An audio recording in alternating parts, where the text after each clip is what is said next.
What's up, beautiful people? If you're new here, I share how to travel on a budget to the places I travel to. Right now, I'm sharing everything I can about Georgia. Feel free to check out the playlist in the channel to know more. Before we proceed today's tour, let me give you a quick recap of all the things you need to keep in mind while traveling to Georgia. Tourist scams can happen almost in every city in the world, and Georgia is no exception. This Georgia tour isn't over yet. Today we are diving into my last day in Georgia with a group tour to Mtskheta plant. I have divided this video into two parts so you can watch the second one from the icons above. There is only one terminal in Tbilisi airport, so you will not be lost here. As soon as you arrive at the airport, you will face scams within the airport itself. I started with a money exchange from the airport. I do not advise anyone to exchange money from the airports as the rates are better in the city. The lady at the counter tried to trick me with the exchange amount. Make sure the numbers and commas in the exchange slip matches the money they advertise. Do not get confused with the buy and sell rates. They will even swap the rates if you are in a hurry. Try to exchange money in less tourist parts of the city if possible. Getting a local SIM card is a must for staying connected in Georgia. Bargain for a fair price, if not they will scam here too. I managed to get unlimited data and local calls for just 10 Lari for a week. Most people I met here didn't speak English at all. Remember, the language barrier is significant, so having an internet connection for translation can be a lifesaver. Transportation from the airport can be a little tricky. Avoid local taxis which will overcharge you.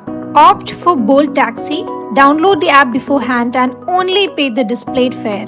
There are two types of banks in Georgia. One will be in orange color and the other in blue. If you want to purchase card to use the public transport bus, you need to go to a bank with orange board. It will cost you about 2 Lari at the moment. Once you have the card, look for orange color ATM to activate this. You can use the card in bus, minibus, metro and even for a cable car to Narikala Fortress. Look for videos in the iCard above for more. In short, you will need this during your budgeted trips here. Choose English language on the screen, tap the card in the sensor and on the screen you choose a plan. Put the coins for the amount you chose and click pay. Once the transaction is completed, then click finish and that's it. Walk towards the right from the departure to find the bus number 337. Now, when booking hotels, especially for those who prefer bidets, be aware that they are not common in the restrooms here. Toilets and hostels are even less likely to have them, so carry extra tissues. You can face scams at the hotel too. They even report wrong information to the booking sites, so please be aware. When making payments, take videos for proof, especially if you are paying in cash. Make sure to ask for prices first if you want to make any additional purchases, be it in the hotel or outside. Places where there are no price tags often uses this opportunity to charge you extra, especially if you are a tourist. People who have no intention to scam you here keeps a safe distance while interacting with you, so avoid anyone who's too friendly.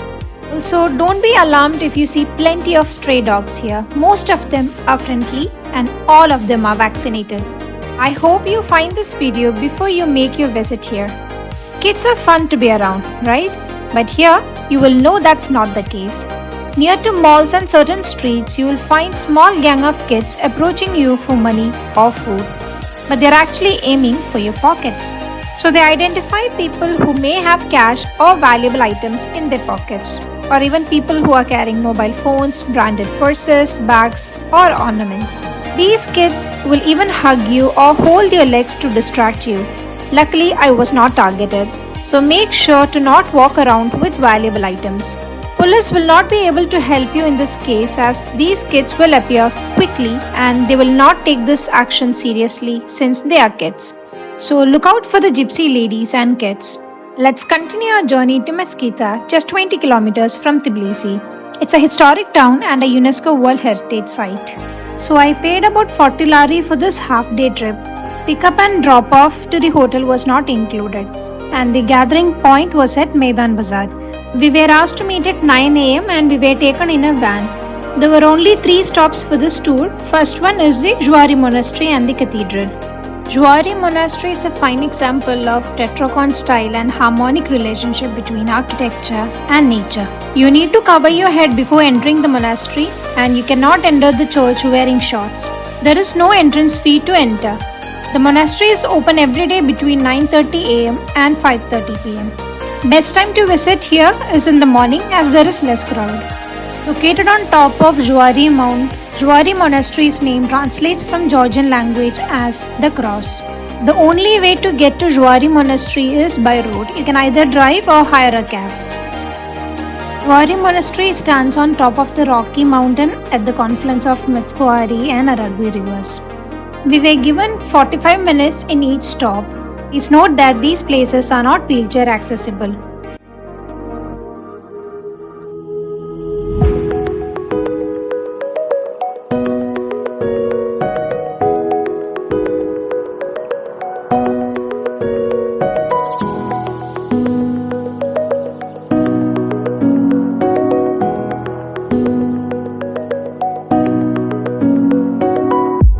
Shadiskoveli Cathedral is currently the second largest church building in Georgia after the Holy Trinity Cathedral.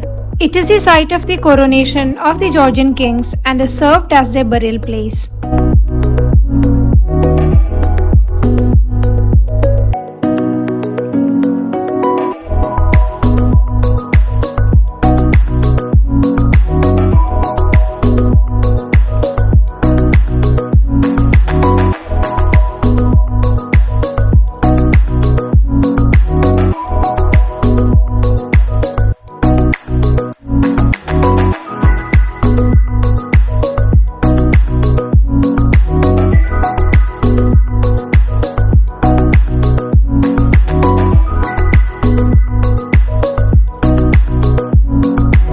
You can get some great meals here. It can be pretty challenging for halal eaters. Thankfully, my hotel offered breakfast and there were a lot of options to choose from. Most people will tell you that the food is halal if you choose to eat from a restaurant outside. However, that's not true. Check if the restaurant has a halal sticker. If not, food served there may not be halal. So I stick to my vegetarian options.